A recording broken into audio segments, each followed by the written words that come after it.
La chronique mécanique vous est présentée par Napa Autopro en collaboration avec Desharnais Pneus et Mécanique pour un service professionnel et de bons conseils. Salut Jean-Guy. Salut Daniel. Alors aujourd'hui, on va parler de freins. Oui, les freins, bien, c'est important, c'est vital sur notre véhicule. Premièrement, pour notre sécurité et la sécurité des autres à qui on partage la route. Donc, c'est important d'avancer, mais c'est important aussi d'arrêter avec notre véhicule. Système de freinage, encore une fois, on parle de prévention. Si on fait vérifier notre système de freinage au moins 2 fois par année, au changement de saison, bien, on profite également d'avoir aussi une bonne lecture de l'état de nos freins, dans quel pourcentage des garnitures de freins. Parce que les garnitures de frein, c'est important parce que c'est eux qui rentrent en friction avec notre disque de frein. Puis justement, c'est avec ce contact-là, quand la plaquette vient en contact avec le disque, qui, par la friction, va nous faire immobiliser notre véhicule adéquatement. Aussi, surtout pour la période hivernale, si on a un système de freinage qui va avoir un pourcentage accru de friction, mettons sur la roue gauche avant versus la roue droite, à ce moment-là, on va avoir un problème de stabilité. Fait que si on a une chaussée glacée, puis qu'on a un système de freinage qui n'est pas adéquat, bien, une perte de contrôle peut s'avérer, ça peut partir strictement. C'est un élément de sécurité extrêmement important. Très Jean-Guy, important. avant de parler du choix, lorsqu'on va venir le temps de remplacer les pièces et de choisir nos composantes, il y a un phénomène qu'on entend beaucoup parler, c'est la lubrification des freins. Lubrification. Bien, au niveau des étriers, bien, Jonathan est ici présentement, il peut nous passer une plaquette d'expérience là, qui est là. Puis on voit en même temps l'état aussi du piston. Parce que dans un étrier, on a un piston qui se trouve à exercer une pression justement pour la plaquette qui vienne en contact, qui vienne serrer le disque. Mais si elle vient serrer le disque, puis ce piston-là, merci Jonathan, car on voit la plaquette de frein. Bien, l'appui qui est ici dans l'étrier, bien, le piston vient faire contact et c'est avec ça qu'il vient ici en contact avec notre disque de frein. Et puis là, on exerce la pression, puis la friction se produit. Si le piston en question n'a pas une bonne lubrification, que ça ne coulisse pas bien, on va garder une pression toujours accrue sur nos disques de frein qui va faire en sorte qu'on va avoir une usure prématurée de cette garniture de frein-là. Et quand on n'a plus de garniture ici, à ce moment-là, on vient avec l'armature de la plaquette de frein sur laquelle cette garniture est montée, va venir endommager notre surface de disque et notre disque de frein va être à remplacer. Et surtout, la lubrification, Jean-Guy, quand tu parlais de pourcentage inégal d'un côté comme de l'autre, oui, c'est directement relié à cela. Absolument. Il n'y a pas d'autre chose que ça. C'est par ça que ça passe. Et cette lubrification-là fait en sorte aussi qu'on va avoir aussi le pourcentage, parce qu'il y a toujours un pourcentage de freinage des roues avant versus des roues arrière sur notre véhicule.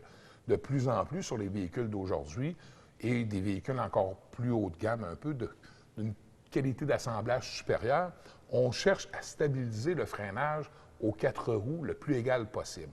Pourquoi? Parce qu'on va assir le véhicule au freinage, on va avoir une meilleure stabilité et une meilleure adhérence à la route. Ce pourcentage-là peut jouer beaucoup si on n'a pas un système de freinage qui travaille bien, adéquatement. À ce moment-là, on vient baisser ce rapport de pourcentage-là par rapport aux roues avant et aux roues arrière. Et là, encore une fois, on va avoir une déstabilisation de notre véhicule lors du freinage. Bon, maintenant, Jean-Guy, lorsque vient le temps et qu'on fait notre inspection, puis là, on voit une pièce qui est usée, celle-là commence à l'être pas mal passablement. Ouais. Là, il faut penser à remplacer nos composantes de frein. Maintenant, il faut dire qu'il y a beaucoup de modes dans les composantes de frein. Et lorsque vient le temps de le choisir, il y en a pour toutes les bourses, tous les goûts, toutes les utilisations. C'est important maintenant de faire le bon choix. Puis il y en a même comme ici, là, des disques qui sont munis d'une protection anti-rouille. C'est ça, exactement. Encore une fois, il faut avoir une communication avec notre garagiste adéquate, puis d'y exprimer, de ne pas avoir peur d'y exprimer qu'il y a plusieurs conducteurs sur notre véhicule, exemple. Donc, les enfants conduisent la voiture, nous-mêmes, puis le type de conduite qu'on fait. Est-ce qu'on est agressif un petit peu au volant? Il ne faut pas avoir peur de dire vraiment le style de conduite qu'on a. On aime ça aller vite, on arrête à la dernière minute, etc., puis on sollicite les freins beaucoup. Bon, à ce moment-là, le choix de garniture de frein, parce que, regarde, si on prend, il y a 4 grandes gammes de garnitures de frein. Qu'est-ce que ça fait, cette différence-là de garniture de frein? Bien, on le voit à l'intérieur de ça. Il y a une différence au niveau de la pigmentation des composantes.